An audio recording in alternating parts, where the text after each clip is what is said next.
Hey, welcome to episode 7 of the TTSG Solocast. I'm Lee, and in this episode, we're going to be looking at how to elevate tabletop skirmish games with cooperative play. Tabletop skirmish games lean towards fast-paced, action-packed, kill-or-be-killed gameplay. And those aspects of gaming are fantastic and certainly have an enormous appeal. But there's another fun way to play skirmish games, and that's cooperative play. So in this episode, we're going to delve into the world of co-op play, where players join forces, pooling their skills and resources to overcome challenges and achieve shared objectives. At the heart of co-op play lies teamwork, social interaction and camaraderie. Beyond the thrill of individual victories, co-op play fosters a sense of unity among players, transforming the tabletop battlefield into a collaborative adventure. As we explore this gaming frontier, we'll uncover the myriad benefits from developing teamwork skills to strengthening social bonds among players. Co-op play is a fantastic way to play narrative campaigns, where the focus is on the characters and how they're developed by the players and their actions. Working together to drive that narrative forward and unlocking new abilities, finding out new information, and working out how to take on those enemies makes co-op play so fun. For players, co-op play brings loads of benefits, but I think if you're designing a game, it's really cool to approach it as a solo or co-op game. And solo and co-op usually go hand in hand, as the mechanics for both of them will be the same. And if you create a solo game, you could often easily work it so that that could be played as co-op too, and vice versa. So let's have a look at design considerations for co-op play for game designers. And designing a tabletop skirmish game tailored for co-op play presents some unique challenges. We have to balance gameplay mechanics, we have to promote collaboration, and we have to provide strategic decision-making opportunities. And the success of a co-op game hinges on creating an environment where every player's contribution is essential and victory is a shared accomplishment. Character creation is vital in the co-op design process, and I made this the most important part of my new game Population Z. In Population Z, players create their survivor characters from scratch. They assign them a job, a hobby and a skill, and each will come with different abilities that can be unlocked as the characters level up their experience. Each character has a size, and that size influences their characteristics. For example, a small character will be able to move further, but they won't be able to carry as much. They'll be harder to hit at range, but if they get into melee combat, they're not going to do as well as, say, a large character who's a bit more resilient, can't move as far, can carry more, and is much tougher. Altogether, there's 10 jobs, 10 hobbies, and 10 skills, and then there's 3 sizes. So you can work out there's an immense number of variations there, and so that allows players to create exciting combinations and dynamics within the group of survivors. I decided to make character creation the first step in learning the game. So when you get the book, you go through the introductory pages, a couple of pages, but then you're diving straight into character creation. And right away, this is giving players that opportunity to make decisions, to work together and collaborate on how they make their survivors, think about how those survivors could work together and how they could help each other in certain missions. The goal here is to make players feel like they're part of the world building process. I've set the scene, I've put everything in place, but it's the players who will flesh out the world, design the characters, and then bring them to life on the tabletop with their actions and the decisions they make for them. So that's the first step, and then we've got to think about cooperative play modes. So diverse player preferences and group dynamics call for varied co-op play modes. Whether that's a fully co-op campaign like I've designed in Population Z, or an asymmetric co-op play, or even scenarios against AI-controlled opponents, each mode is going to bring its own merits to the table. And by exploring these options and playing around with them, players can find the mode that best suits their playstyle and the dynamics of their gaming group. Sometimes it's fun to play a 2v2 battle and see who can achieve the objectives and win the game. For me though, I prefer co-op play in more of a narrative campaign that does battle against the AI-controlled enemies and the game itself. I like working together to beat the game rather than working together to beat each other. And this sets up co-op play perfectly as a family game or a fun game to play with your friends on the weekend. Get them round, chill out, sit round the table, have a laugh, have a few drinks and snacks, and just play the game, competing against the game rather than competing against each other. And I think by the end of it, everyone comes away feeling pretty cool, having created some awesome memories together. Let's look at team dynamics and roles. And in Population Z, the team would be a group. So within a co-op group of survivors, defining roles and encouraging collaboration are going to be critical elements.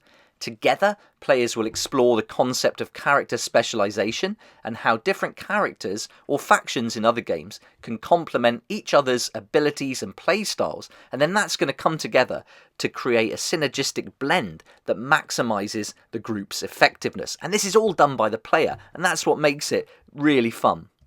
You can then build on the tactics, so co-op play can be quite tactical as players collaborate, plan their moves. They're going to be making decisions for the best success of the group rather than making decisions that only benefits themselves, unless they're playing as a criminal or the serial killer that you can choose to be in Population Z, and then I think they might make some different decisions. We've talked a few times now about communication, and effective communication and planning is going to be the backbone of a successful co-op game. And players are going to need to discuss tactics, coordinate actions, and then make collective decisions. Communication and planning are important considerations when designing your game, especially when looking at your gameplay loop. And I've done a separate blog post and episode of the Solocast on that if you'd like to have a look at that. I'll put some links at the end of the video. A good gameplay loop will see players naturally knowing when to discuss options and make decisions, and it should be quite natural. As players discuss options and make those decisions together, the bonds between them are going to be strengthened. Depending on the game, the players will get the opportunity to roleplay as their characters and have direct input in the game's direction. In Population Z, the rules include a section letting players know that when they activate a character, they should declare what the character will do and act it out if they like, adding descriptions that deepen the narrative and their collective connection to the world. If they want to use their character to take a mad shot across the battlefield, or maybe do a giant leap from the top of a building onto a zombie, then they should describe that and carry it out. And that's all part of the fun, hearing what everyone's thinking and just getting that out into the table. Because I think often when you play these tabletop skirmish games, your imagination's running wild in your head, but you're not expressing it. And I think we can bridge this gap between tabletop skirmish games and RPG games, or tabletop role-playing games, by just building a little bit of role-playing into our skirmish games. It's going to add a load of fun. It's not going to slow things down, because when you play like a very structured game, perhaps like Kill Team or something like that, you still have to declare what you're going to do and then carry out the actions. But I think if you just add a bit of flavour to it and dress it up a bit, I think that's all going to add to the experience. And again, it's all about fun for me. So that's my primary goal when I'm writing my books. Anytime I've got a decision to make, I'll ask, is it fun? And then that'll influence the decision and the direction I go in. And I think it's fun to express yourself and involve a little bit of role-playing in the game. Okay, let's talk about difficulty levels now. And I've found when designing Population Z that getting the difficulty right is one of the biggest challenges, especially when you've got players at different levels and when you're perhaps playing with 2, 3 and 4 players. You need to have something in place that allows you to change the difficulty level. And in Population Z, I've put in options to adjust opponent strength, resource availability and victory conditions, and this is all going to help ensure a balanced and challenged experience for players of all skill levels. I've also included rules to account for how many survivors are playing. If there's 2, 3 or 4 playing each skirmish, then the number of zombies that are going to start the skirmish are going to change. The number that come on and the frequency that they come on is also going to change. And that's all going to accommodate the different amount of survivors and keep the pressure on them, because that's what the zombies are for. They're almost like an environmental control in the game. And then you've got the special zombies and the big bosses and the NPCs that are out to help or hinder you. They're all going to be working within that big herd of zombies that are slowly closing in and putting pressure on the survivors. When I talk about balance in this instance, I'm looking at how to balance the difficulty of the game and against the chance of survival, actually achieving the different skirmishes. And so this is where playtesting really comes in. But getting the balance right between number of zombies and then how many survivors, and just making that flexible so that it feels like oppressive and exciting as you play in each game. That's the biggest challenge. But the balance between what the players can do with their survivors in terms of abilities, that then changes. So I'm not trying to balance out all the abilities and not trying to balance out the different characters from their jobs, hobbies and skills. That's all about the players being creative and coming up with different combos. But the balance in this case is just getting that difficulty level right so that it's challenging enough that there's not a guaranteed success, but there's every chance that they could achieve the skirmish objectives. I hope that made sense. I feel like I garbled on a bit there, but yeah, that's the balance isn't about balancing factions or balancing different characters. It's about balancing the game, and so we've got a nice setting for the characters to then come in and influence with their abilities, actions, and the decisions of the players.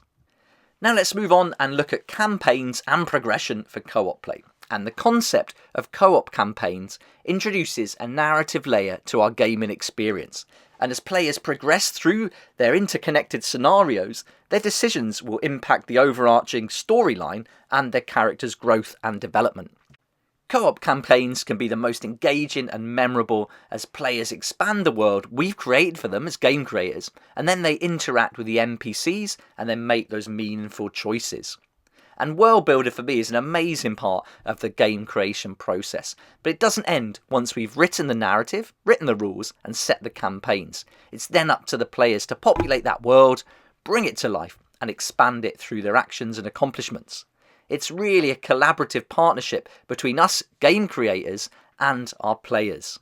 And that's why I think creating a game is such an awesome thing to do. If you've got an idea for a tabletop skirmish game you've been thinking about, I think you should go for it. Get written up, give it a try, share it with your friends and family, play it out, and just see what happens. It's a really fun experience.